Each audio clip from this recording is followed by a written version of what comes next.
Retailers have officially revealed the LEGO Fantastic Four First Steps set, which is the Fantastic Four vs. Galactus Construction Figure. What a name. The design of this has one of those buildable figures for Galactus, our first ever Galactus build from any LEGO set. We haven't even gotten a Galactus minifigure. But then we get 4 new minifigures for the Fantastic Four, which is also something that we haven't gotten from LEGO before. The Fantastic Four figure that we got before was a Doctor Doom in the Daily Bugle 2013 set. So it's great to finally get Reed Richards, Sue Storm, Johnny Storm, and Ben Grimm. I mean, my favorite of the Fantastic Four has always been The Thing, and this is an interesting choice to give us a minifigure. I mean, scaled with the movie, it's not too off. I do understand people wanted an Axel-like minifigure that's mid-sized. Yeah, they don't really make pieces like that anymore, so I understand resorting with a minifigure instead of a big fig, because I don't think a big fig would be the right sizing for this character either. We do get a completely new headpiece at the top there. Think of it like, say, that one gargoyle headpiece that goes on top of a regular minifigure head. That looks really cool in my opinion. One thing I find funny is that the hands underneath those clobbering attachment gauntlet pieces actually are just the same hands that are found on the other Fantastic Four, so you have white gloves underneath. LEGO kind of cheaped out there. That's according to some leaked reviews. I also don't like that they don't have the boots, and it sucks because the shade of blue they're using is a shade of blue that we haven't gone with the right boots before. So that's a shame. People are going to have to customize the heck out of these. So yeah, I like the Thing, but there's definitely some problems. But there are shared problems with the other figures. I do think the Reed Richards looks great. It's awesome to get another Pedro Pascal. I do understand the complaints, though, that this should have been a brown minifigure hairpiece and beard right there. Black doesn't seemingly match the color of that Pedro Pascal interpretation of Reed Richards. I still find it funny that John Krasinski Reed Richards was something that was floated around forever, and they only had him in the Multiverse of Madness.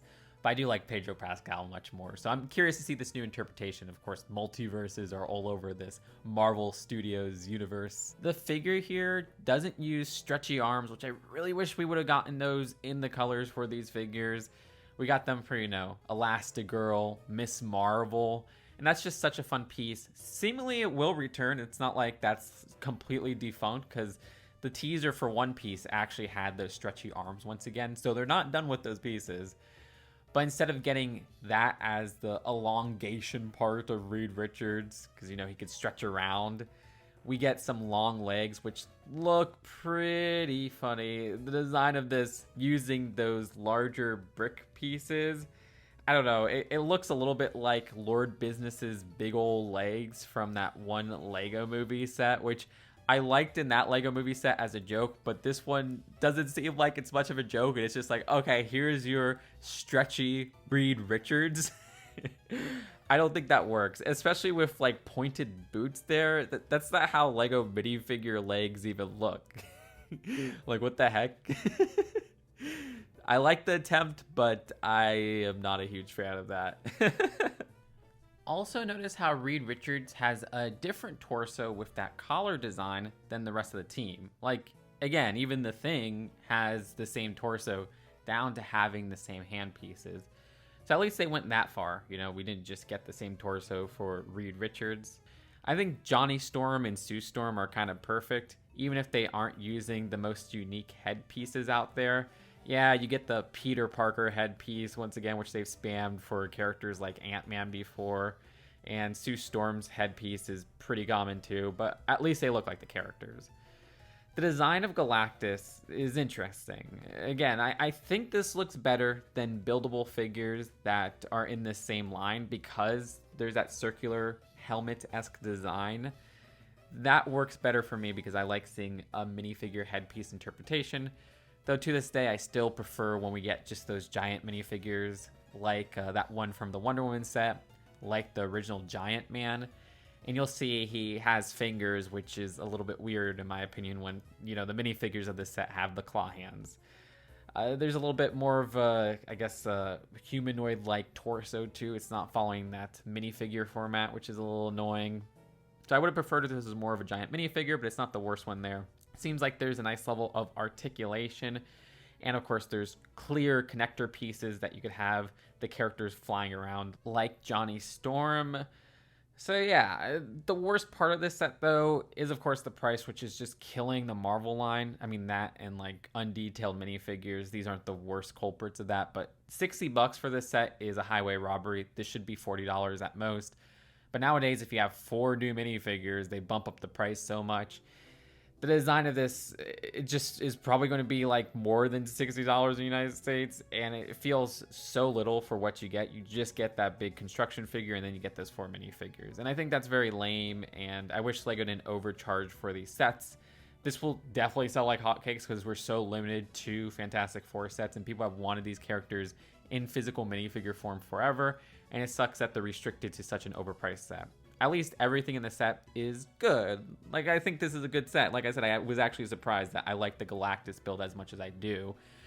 But I do wish this was something that was cheaper, and I feel like they could have done better, especially with such a high price tag. Give Reed Richards those stretchy arms. I don't like those brick-built legs. Give dual-molded legs for all of these characters. You know, give the Thing maybe a new torso piece that's bigger. Okay, that's the most understandable of the flaws of this set. The price is reminiscent of the price bumps the Spider-Verse set and that Peter Parker's apartment set, which was revealed recently, got, where it's like, why is this $55? And that's the final US price. The rumored one for that, I think, was $50. So watch this be $65, which is going to make me pull out my hair.